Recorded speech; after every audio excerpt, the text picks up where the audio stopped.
what's the difficulty with having a relationship with a country which, as far as I can see, most of the people in the royal family were British educated, they're sort of friendly towards the UK. Should we not be embracing them rather than trying to turn them away from us?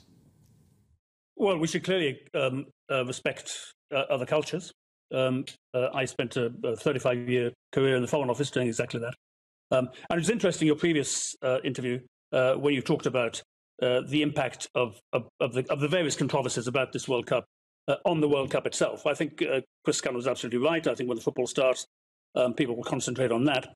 But I think once it's finished, I think the questions that arise from the World Cup, the way it was obtained, and the nature of Qatar itself, and the way the Qatar itself pursues its policies, not just inside Qatar or inside the Gulf, but more widely in the Middle East and indeed in Europe and the United States, will become live again.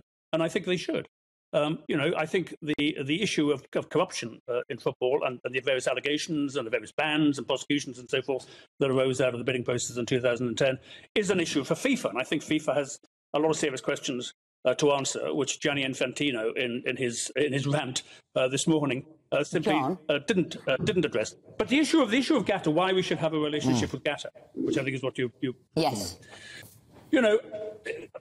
This was crystallised for me, first of all, in 2011 when I was in Libya. And we were supposed to be all on the same side. We were supposed to be helping to protect the Libyan people. In the end, when Gaddafi went to build a new system in Libya, which was a democratic system, and so forth. I mean, that could have been incredibly naive. We were working with the French, with the Americans, with the Emiratis, and supposedly with the Qataris. But actually, what the Qataris were doing was entirely at odds with what we and our partners, including the Emirates, wanted to do in Libya. They were funding Islamist militias. They were funding Islamist militias in Benghazi and in Tripoli, and they were doing it with the help of a bunch of Libyan Islamists who had been resident in Qatar for many, many years. And they did it without consultation at all. And it's actually, for me, it's one of the reasons why Libya went to the bad after 2011. There were lots of other reasons for it as well, but that was one of the reasons. Yeah. Every time we asked them what they were doing, they said, we support democracy.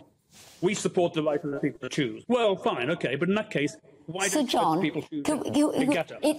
I mean, you obviously know this much better, and I was trying to catch up and read a lot about it, but it seems Qatar has got a very tricky path to walk. I mean, I was even looking at it's only 300,000 citizens, a relatively new country, still got tribes, still got a family at the top, 2 other million guest workers as they have come in, and they've got to really walk a steady path between becoming westernised, becoming modernised, and who are their neighbours, what is their religion and what is their culture. So in a quick answer, is this, so there's a lot of criticism at FIFA, could this help them on that journey? So we can't be too critical. We've got to be friends here, bringing them on a journey because they are in a very, very difficult position themselves. Just a quick answer, if you can.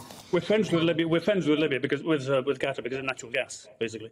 And do I think the World Cup is going to help with whatever it is we're talking about, liberalisation and so forth? No. I mean, I think I think they do have a very tricky path to tread. They're extremely vulnerable. So are the Emirates. So is Bahrain, and they choose different ways.